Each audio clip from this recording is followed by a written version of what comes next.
はい、YouTube、オーノマン TV のオーノマンです。まずは、こちらの美味しい映像をご覧ください。先日の休み、私は床屋さんへ行って髪の毛を切り、その帰り大好きな麺野菜味のラーメンを食べに行ってきました。時刻はお昼2時を過ぎていたので、さすがにもう混んでいないだろうと思って行ってみました。予想通り、待たずに店内へ入ることができました。お昼の時間帯は30分から下手したら1時間待つのが当たり前です。だから、並びたくない方はぜひ、時間をずらして行ってみてください。本日もまた味噌ラーメンを注文しました。安定感のあるうまさです。奥さん、今日も美味しいラーメンをありがとう。奥さんと言っても、麺野菜味の店主のお名前が奥さんです。奥さんですが、男性です。一つまではありません。ご注意ください。ただ一つ気になったのが、カウンター席の私の左隣にいた観光客っぽい女性2人組の1人がラーメンをほとんど残してたんですよ。ラーメンを食べずに箸でこねくり回しながら隣の友達と話してる。そんな状況です。もう1人は話しながらもラーメンは食べてました。でも私のすぐ左にいた女性は喋ってばかり。お腹が減っていないのか、味が合わなかったのか。ただラーメンを残すなんて催眠に失礼。奥さんに失礼。奥さんといっても男性です。お腹が減ってないんだったら、注文の段階で、すいません、麺少なめでお願いします。って言えばいいんですよ。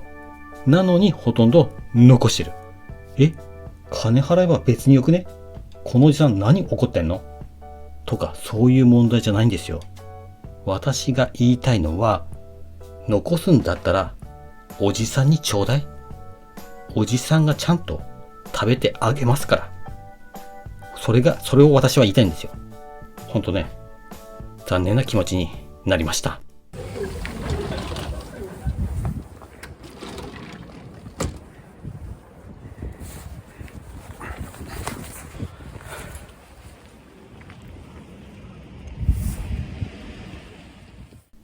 というのが、催眠のお話でした。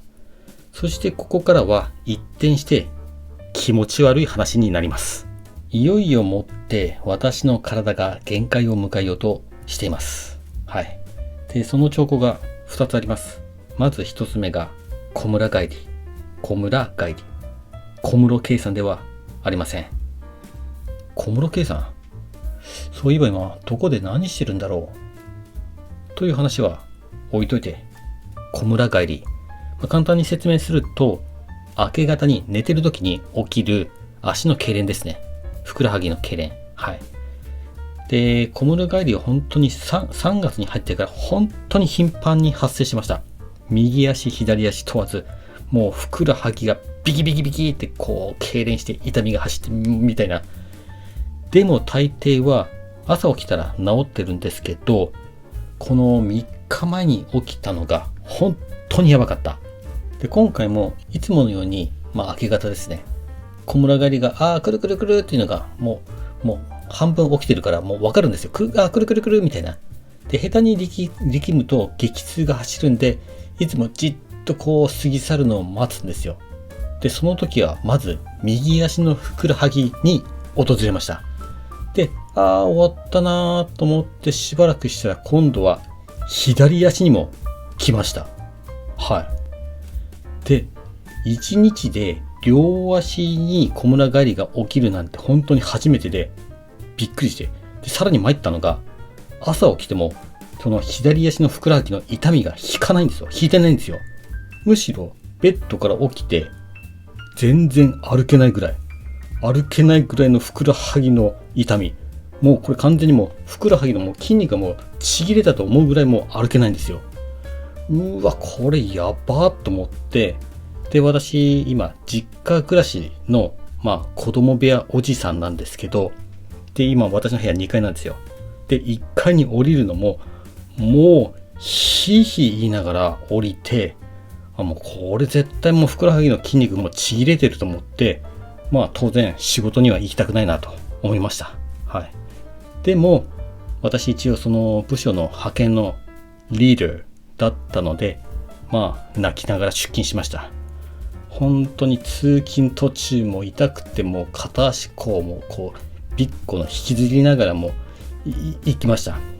で、なんとか仕事を一日終えて、帰宅の段階では、歩けるぐらいには回復したんですけど、数日経った今でも、左足のふくらはぎにはまだ若干の痛みが残ってる。そんな状況であります。そして、その数週間前に起きたもう一つの出来事。それが、ジンマシンです。どうぞ、こちらの気持ち悪い写真をご覧ください。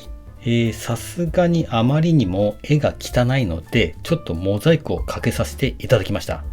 動画の最後には、モザイクなしの皆さんが好きな無修正の写真を載せたいと思いますので、興味のある方はぜひそちらをご覧ください。2週間くらい前でしょうか、仕事中に腕のかゆみを感じたんですよ。で、その時はあまり気にせず、帰って、問題は翌朝ですね。翌朝の写真がこれです。朝起きたらご覧の状態でした。通常の人間だったらこの時点で会社を、仕事を休むと思うんですけども、私は一応今現在の部署の派遣のリーダーだったので、もう泣きながら出勤しました。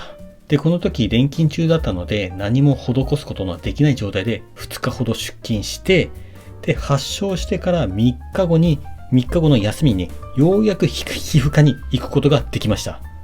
で、1週間ぐらいもらって飲み薬を飲み終えた写真がこちらになります。で、病院の先生に言われたのが、大野さんは平成25年ぐらいにもジンマシン出してますね、と言われました。その時も何か精神的なやばい状況だったのかなと。私はやばくなるとジンマシンが出るタイプということになります。で、結局何が言いたいのかと言いますと、もうね、体が悲鳴を上げてるんですよ。小室圭さんにしても、小村帰りにしても、ジンマシンにしても、もう体がもうボロボロなんです。ただですね、一つ朗報があるとしたら、この3月で正式に私、今のこの部署から離れられることが正式に決まりました。とりあえず抜け出せることになりました。本当は2月の段階で辞めさせてくれと派遣の社員さんに言ってたんですけども、それがもう叶わず、なんとかこの3月で抜け出せることが正式に決まりました。来月4月は仕事をどうするのかはまだ未定です。正直なところちょっと休みたいという気持ちはあります。来月4月の下旬には東京でのトワイスコンサートという一大イベントが待ってるんで、4月はもう何もせずにじっとしても体力を温存させておきたい。それでもいいかなと思ってます。とりあえずは今は3月末まであと数日となりました。この職場からやっと離れられるともう決まった段階でもうほっとしております。いろいろと前回の過去の動画で心配のコメント、励ましのコメントをいろいろいただきまして本当にありがとうございます。これからはですね、もう少しゆっくりと人間らしい生活を送れたらなと思っております。ということで本日の動画、麺やさいみのラーメンは美味しかったという内容でございました。もしこんな派遣の私に興味のある方はぜひチャンネルの登録をお願いいたします。それでは皆さん、バイバイ。